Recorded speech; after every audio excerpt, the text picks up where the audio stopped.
है वो 1 2 3 4 है। 1 2 3 4 इन्होंने जो बताया हमारे को 1 2 3 4 कोड नंबर है इनका। और अभी इनसे और पूछताछ करें। इसी गांव में 3 आदमी इसके साथ हो रहे, 3 बच्चे। कहां से आए हो आप? क्या कुछ करने के लिए कहा था? बाटड़ा से आए हैं। क्या कुछ करने के लिए यहाँ भेजा गया आपको?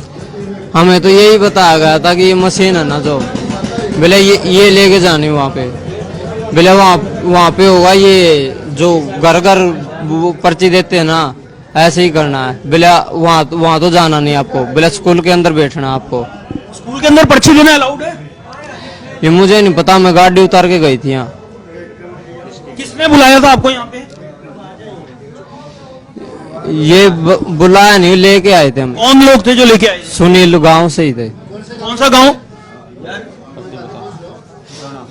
गांव बाटड़ा से है। तो आपने देखा कुछ लोग बूथ कैप्चरिंग आधुनिक तरीका है। सर ये मानेंगे आधुनिक तरीका? बिल्कुल आधुनिक तरीका है जी। स्कूल के अंदर जाकर, बूथ के अंदर जाकर ये वहां से पकड़ा है, जबकि कोई भी बाहर का आदमी अलाउड नहीं है। मशीन के साथ, बैग के साथ अपनी आईडी डॉक्यूमेंट्स ले रहा था। ये कौन सी मशीन है, दिखाएंगे? मशीन वो चुनाव आयोग को भेज दिए, चुनाव आयोग को लेके चले गए उस मशीन को, और उसी मशीन से हमने इनसे पर्ची निकलवाई है। और यहाँ ये सिस्टम ऐसा बना रखा है इन्होंने, बूथ कैप्चरिंग तो हो रही है बुटाना में, पर्ची निकाल रहे हैं दूसरे गांव ईसापुर खेड़ी। मशीन है ना, रेंज में जाने के बाद काम करती है। इसने बताया मशीन के पास जाने के बाद जो मशीन है उसके ऊपर रेंज में जाने के बाद किस तरीके से ये मशीन ईवीएम से अटैच होती है? ये ब्लूटूथ से चलती है, ईवीएम से अटैच हो जाती है। ईवीएम? बता दो बेटा, बता दो। ईवीएम से अटैच होती है। हाँ। तो कितने ब्लूटूथ डिवाइस, ब्लूटूथ का कोड क्या था? 1 2 3 4 ब्लूटूथ का कोड था।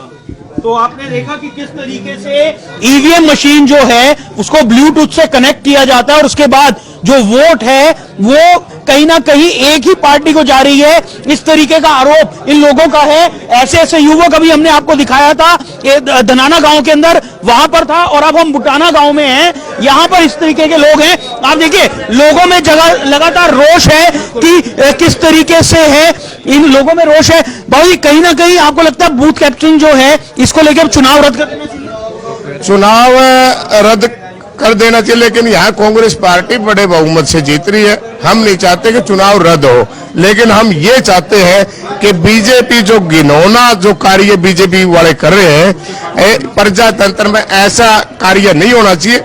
और जो बीजेपी के लोग हैं उनके ऊपर कार्यवाही होनी चाहिए। हरियाणा प्रदेश के मुख्यमंत्री के ऊपर कार्रवाई होनी चाहिए।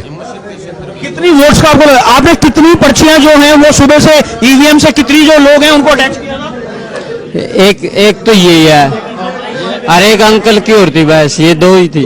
हाँ। एक हमने इसको कैप्चर कर लिया, 2 वो करते ही हमने लिया।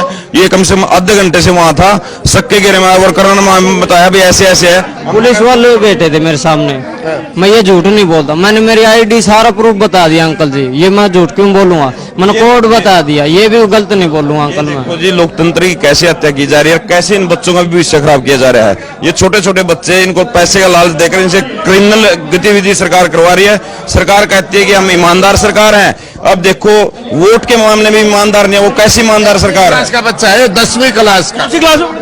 मैं 10वीं में फेल हो गया था अंकल, 10वीं में फेल हो तो गया। अब क्या करते हो? मैं नाई का काम करता हूँ। नाई का काम करते हो? तो आप देखिए कि किस तरीके से लोगों को जो है, बाबूजी क्या कहेंगे, इस तरीके से जो वोट्स हैं ईवीएम्स को हैक किया जा रहा है? बिल्कुल हैक किया जा रहा है भाई साहब। ऐसे हैक किया जा रहा है जहाँ ऐसे नौजवानों को गलत मंडे लगा रहा है, और प्रशासन पूरी तरह फैल चुका है उसका। और यहाँ राज्यपाल शासन को होना चाहिए। तो आपको अब क्या इसको, अब इस युवक को क्या पुलिस के हवाले किया जाएगा? बिल्कुल इसको चुनाव के हवाले करेंगे हम, आयोग के सामने पेश करेंगे इसको। अधिकारी आ रहे हैं? कोई